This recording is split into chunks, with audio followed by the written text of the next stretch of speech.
Hi everyone. Welcome to another Tauke Talks session. So before we officially start, I would just like to inform everyone about the agenda for today's session. So first of all, we'll be going through the guidelines. I'll just go through the overall guidelines that you have to follow in this whole entire session. And then we'll move on to introduction, where we get to learn a bit more about who is Aniss and also her business Sugar Loads. Okay, then we'll move on to the main sharing session, where we'll be learning more about Aniss' entrepreneurship journey. And then we'll move on to the Q&A session, where we'll be answering all your questions that you might have. So if you have any, leave it in the chat box. And then we'll do a short closing where I'll be announcing the next Tauke Talk session and also our current flagship program, RYSE Online 2021. So the guidelines of this whole entire Tauke Talk session is please make sure your audio and your camera is turned off at all times. And also, if you have any questions that you would like to ask Aniss, please do leave them in the chat box. Our team will be collecting them and will be answering them during the Q&A session. Yeah, and if you are chatting through the chat box, please do use respectful language. So without further ado, my name is Cindy and I'll be your host today. Welcome to Tauke Talks, a series of sharing session where small but mighty business owners actually come and actually share their motivation on how they started their business and the story behind their journey. This sharing session is brought to you by RYSE, a Malaysian research and social outreach project that empowers Malaysian youth through entrepreneurship. And RYSE is supported by Citi Foundation. We believe that entrepreneurship is not only for the big startup companies with high technology, but also small and mighty business owners. RYSE aims to showcase all these stories of small local businesses that are persevering and still chasing their dream despite the circumstances. So I'm happy to welcome our guest for today, Aniss from Sugar Loads. Hi, Aniss. Hello. Hi, everyone. We're so happy to have you here today. So before we go into the main sharing session, could you tell us a little bit about your business, Sugar Loads, how people can find you, what do you actually sell? Yeah. So we are actually a home-based baking business, and it's just like me and my family. So mostly it's like me, my sister, and my mom, and my brother as well. So yeah, we we started off from home. It actually started when my sister was just doing this Instagram as like her own baking diary. And eventually it develops into like her friends asking her to sell them in school. So yeah, so that's how like it all like takes place. Yeah. All right. Could you tell a bit about like what kind of desserts do you sell particularly? Like what's your special? We focus mostly on cream puffs, which we call them bombs, and the bento cakes. So, but we are trying to expand into like other desserts as well. So for now we have like pavlovas, like in the pictures you can see the pavlova, you can see banoffee pies. So we're trying to expand into like more flavors and different types of desserts. So. All right, thank you so much for sharing. All right, so if you're interested to find out more about Sugar Loads and you're interested in buying their desserts, you can go and check them out via Instagram. You can also order via Instagram through DM if you would like to. And their desserts are good. I can vouch for that. So if you're interested to buying any desserts for your friends and family, or if you're interested in any Ramadan special that they're currently having, you can go and check them out via Instagram. So now we know a little bit about Sugar Loads. Let's now focus on Aniss, your journey as an entrepreneur. So you talk about a little bit about how this all started from your sister's diary, but what actually inspired you to take over the business? Actually, what happened was, so by profession, I am a pastry chef. So I used to work in a hotel. And when pandemic happens and my mom got really worried, so she told me, you know what, come home and let's do this. So I decided like, you know what, okay. So I decided to come back to Malaysia, and I have been seeing a lot of home business entrepreneurs that they're doing actually really, really well. And I even tried some of their bigs, and they're doing really well, and all of them are super good. So that kind of inspires me, like, hey, you know what? If they can do this from home, I can do it too. Like, I don't need those fancy equipments that I used to work with, like back then when I was working in hotels and restaurants. So that kind of, inspired me. All right. Thank you for sharing about your background. Okay, so now we've known a little bit about, why you initially go into this line of business, which is starting your own business. What were, if you please share, what were the challenges when you first started this business, and how did you actually overcome those challenges? Um, Most of the challenges come from taking orders online, because I wasn't fully used to the whole system, because it was mainly my sister who was taking care of it. So yeah, it took me a while to actually get the whole of it, and to make sure that I don't miss out anybody's orders, and things like that. So it's actually a learning process, and I'm still learning till date. So I would say it's trust the process and go with it. Okay. How about, did you have any issues regarding trying to get people to trust you, like trust your product? Trying to how did you face any problem getting them to make the first purchase? Right. I actually, because when I came back, the whole business has already started by my sister, and it actually got famous before. Okay, not to say famous, but it actually got a bit known before I came back. So I don't have much problem in that area to get people to trust us, but I know my sister did send a lot of samples, like to people, like let's say if they order like a cake, she will send an extra just to tell them that, hey, we have it in this flavor as well. So that's how my sister did it. So insert And advertisement to the product. so yeah. So that's how, yeah, that's how she did it at first. Right. That's a good tip to have, actually. If you're an entrepreneur, make sure you slide in a sample so your customer can actually know more about your product. Okay, Right. so now we've learned a little bit about how what challenges your business first faced when it first started. Could you talk about a bit about how did your business, any problems that your business faced during the pandemic period, and how did you actually adapt to it? Um, I think most of the challenges are suppliers, that sometimes we could not get enough supply of like a certain product. For instance, if you guys remember Biscoff, when it blew up really during the MCO, I think last year, and everywhere it was sold out. And even if suppliers or baking stores have them, they really marked up the price. So that actually gave us like a little setback, because we decided that we could not sell the Biscoff bombs, even though it was our best seller. Yeah. Because if we were to sell it, it's going to be super expensive. So that was the one of the biggest challenge that we had, because we could not cater to the demand and there are no supplies. So we were kind of stuck in the middle. So yeah. All right, so the supplier change. So now because you talk about a little bit about pricing, right? And I'm pretty sure young entrepreneurs would want to know that if they're trying to start their own home business, did you know a bit of knowledge about how to price your product when you first joined this business, or did your family knew how to mark up the product?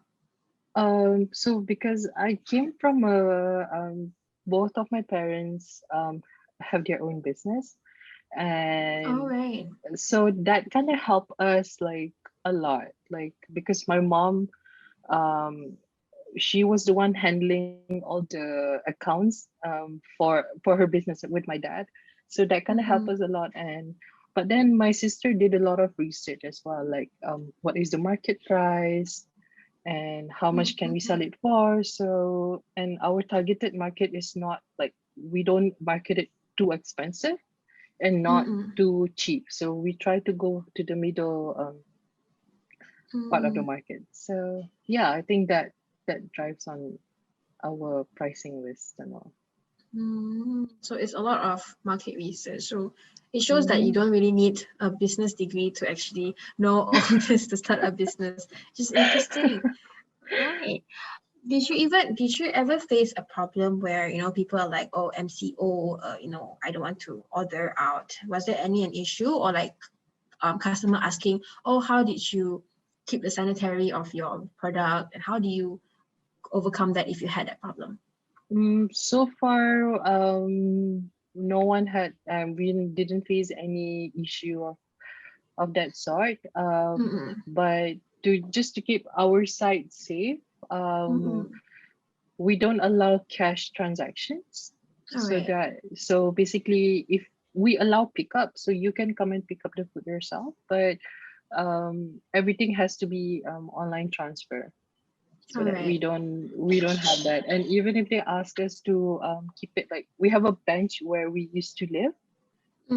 So sometimes the customer was like, oh, do you mind putting it somewhere that they can just come and pick it up? And we do that. We cater to that as well. Okay. So yeah, so far that was the that was the only issue that we faced. Okay, thank you so much for sharing about that. And now we understand about how you guys survived during the pandemic period. With the uncertainty still around, the uncertainty of the pandemic still present, how are you planning to help your business actually grow or maintain? So we're trying to come up with new things actually. And we're trying to rise above, means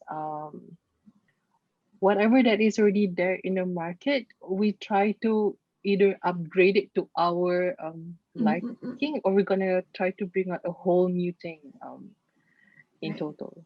So that's what we're looking for. So you're talking about your products, right? Like your bakes and goods and everything. Right. Okay. So how do you actually determine which product I should launch? Do you do like a test that say you send it to your friends and family to test it? Or is it like, I'm just going to launch it and cross my fingers that it will be a good response? So how do you take us through that Mostly process? The second one. The second one. I just like, I like this and I'm going to sell it. But on top of that, I do, if you notice on our Instagram, sometimes we do the polls and the questions. So we kind of like get most of our answers from the like, hey, do you guys like this? Would you guys like to see this or that? So that kind of help us, because you're interacting with your customers, so you kind of know what they actually want.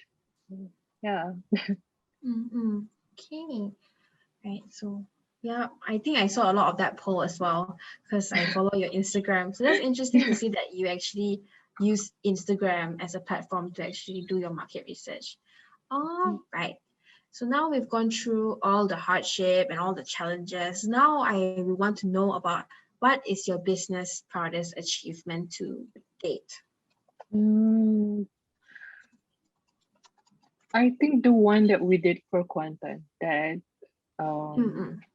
that we actually got like above 400 pieces of bombs, like in order, like total, that people ordered. So I think that was like one of the biggest achievement, that even we didn't think that we could do it. Like at first we were like, the numbers are too big. And I think that was like one of the biggest achievement, that we managed to pull it off, pack it, and take it back all the way to Quantum. So I'd say that one. Were you so shocked by the amount of requests and love you received? I was like, I wasn't expecting that much. I just thought that, hey, you know what, since we're going back, might as well just post, let's see if anybody wants to order. So that was the initial plan that came to my mind and my sister, and we're like, okay, let's just post this online. And but apart from that, we posted on both our private accounts as well. Right. So I think that kind of adds up, like the whole order numbers. Right, that's good to hear that, slowly you guys are branching out and getting the love and support from not only within Selangor and KL. Right, so next question from me would be, can you name one entrepreneur whom you admire and tell us a little bit about why they inspire you? I would say Butter Digger, Mm-hmm. because if you look at their Instagram, I don't know about now, but previously they used to have only one product, which is vanilla cake. But Mm-mm-mm. how they elaborated is that they added a surprise inside. Means when you cut the cake, you see sprinkles and note Mm. comes out. So that kind of inspires us that hey, she can literally like be, I don't know, be successful with just one product. Right. And all her cakes are, I haven't got the chance to taste them, but they look amazing. Mm-mm. Yeah. Right. Okay. That's great to hear that it's another business owner that actually inspires you to see a different perspective in terms of entrepreneurship. So now we'll move on to the final question that I have for you, which is, do you think, being a young entrepreneur yourself, do you think young people should start their own business and why? A big yes. I mean, it's okay if you guys want to start up small, and it's okay if you guys want to start it up as like a side income first and see where Mm-mm. it takes you. So it's important because now a lot of things are very uncertain, like what Right. happened with the pandemic and how people lost their job and they had to come up with something else to earn money. Mm-mm. So I think it's always good to start something, to have something, so in case anything happens to you, you already know what you're gonna do, you already know what you're good at, and you kind of have like a Mm-mm. base for that. So yes, it's a big yes for me. Hey, do you think being a young entrepreneur actually helped you grow as an individual? It does. It Mm. does actually. It does in a lot of way means um I have to discipline myself. Like Mm-mm. back then it's like, okay, I'll wake up and I have to go to work. Now I have to wake up to earn like to Mm, earn mm, mm, mm, mm. to earn money, to make sure that everything is in place. So that actually motivates and makes me, I feel like, a better person in Mm, general. mm, Like instead of waking up like late, you start to wake up like early morning, and you kind of have like your whole day planned, so mm. you know what you're gonna do like in the morning, in the afternoon, and you kind of set a time and goal for yourself. Right. So yeah, that is like one of my So it's not only a perk to have your own business, but it also helps you grow. So that's a double perk from being an entrepreneur. exactly, yeah. Okay, thank you so much for sharing, Aniss. Thank you for answering the questions that I have. Now we will move on to the Q&A session where we'll be answering all the audience's questions. So the Hmm. first question that we have here from the audience is, why do you choose to advertise your business on IG only, so Instagram only? Because that is the one platform that we're actually good at. All right. Yeah, we are trying to expand it more into Facebook, but because from now on, like it's just me and my sister handling the social medias, Right. so it's a bit difficult for us to like handle more than one site. So we're focusing now more towards Instagram, but we're Mm-mm. going towards other channels as well soon. Mm. Right. I love how that you guys know your limit and know how much you can work on instead of just like, I'm just gonna open all the platform and just try to juggle it, which is really good. Right, because we Right. don't want to open one platform, and if somebody Mm-mm. asks us something on that platform and Right. we could not reply or we could not cater to the person, and Mm-mm. it'll put like a bad image on us. They'll be like, "Hey, I texted them, but we didn't get a reply." Mm. So we're Right. trying to avoid that. So for now, it's just Instagram. Mm. Okay, thank you. Thank you for answering the question and also giving a good tip to all the future entrepreneurs out there.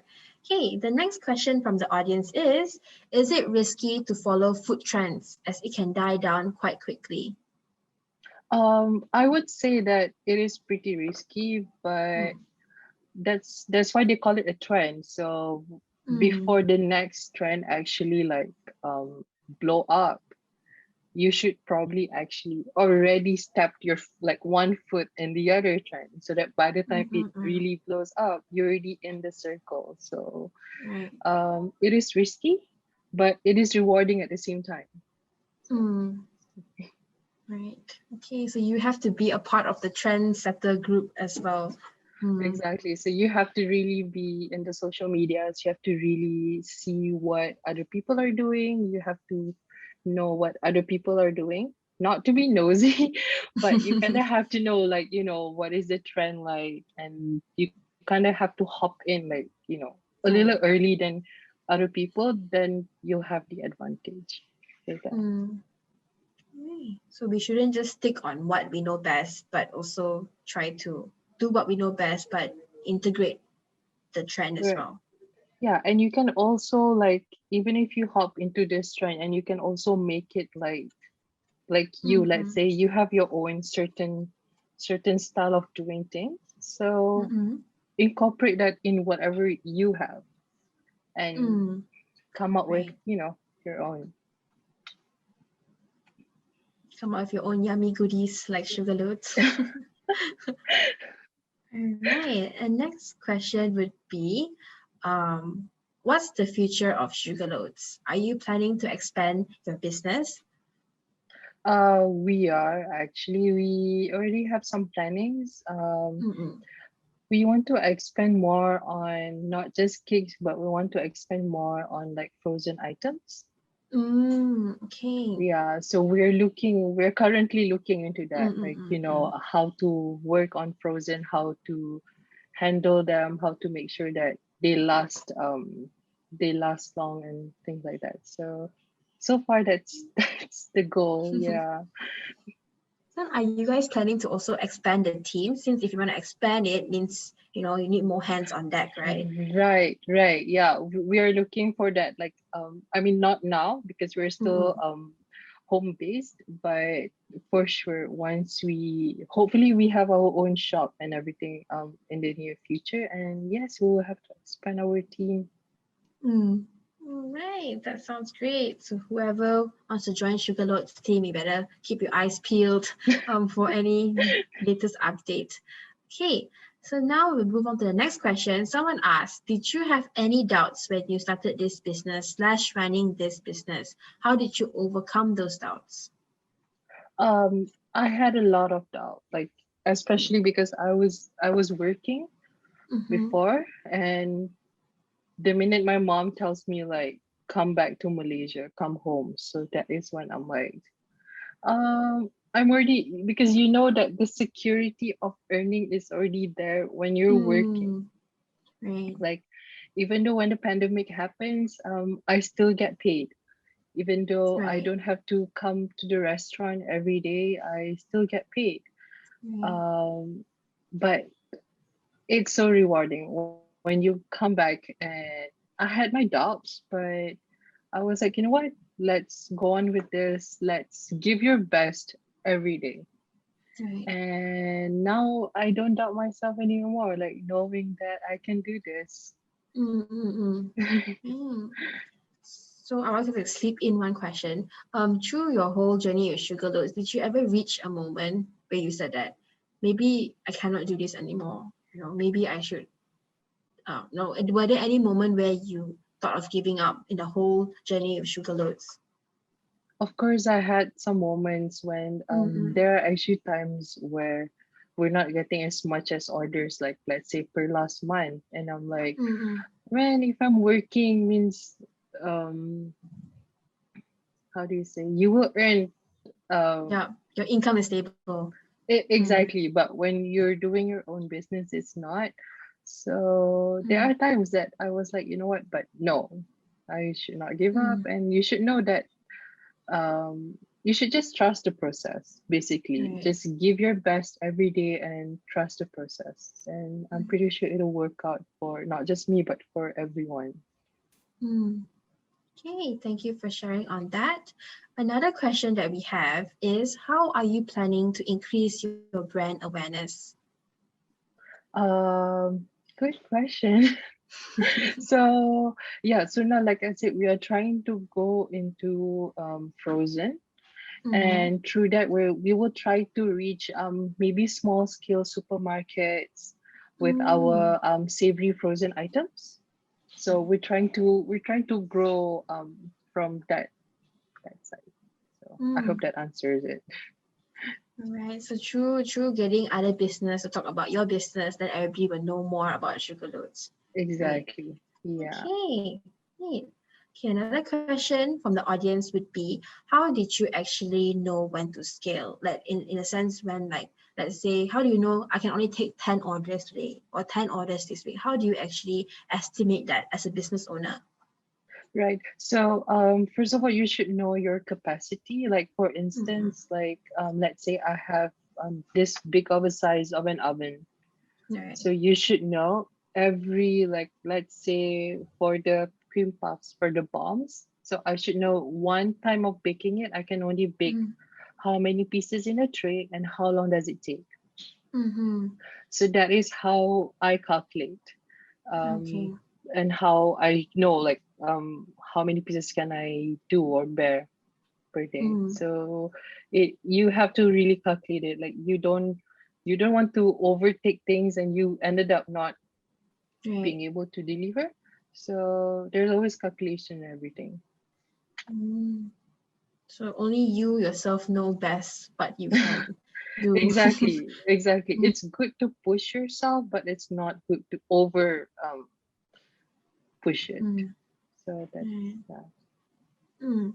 Okay, so the last question would be, since you are from a pastry background, right? And pastry should be your passion, right? I am assuming that doing baking is your passion. How do you, because you own a business and you do it every single day, how do you make sure that your passion doesn't turn out to be a chore as an entrepreneur, right? So how do you make Right. sure that you still have the passion to actually bake and love what you do? I'd say for me, always look out for new things and try new things.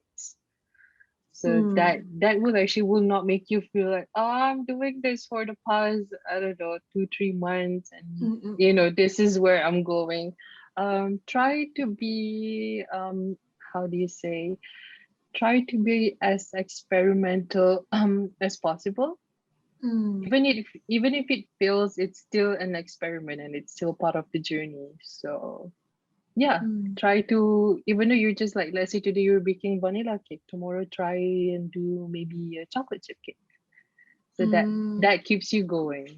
Yeah. Mm. So always finding avenue to spark that interest again is how you do it. Exactly. Yeah, Mm. it's how you do it.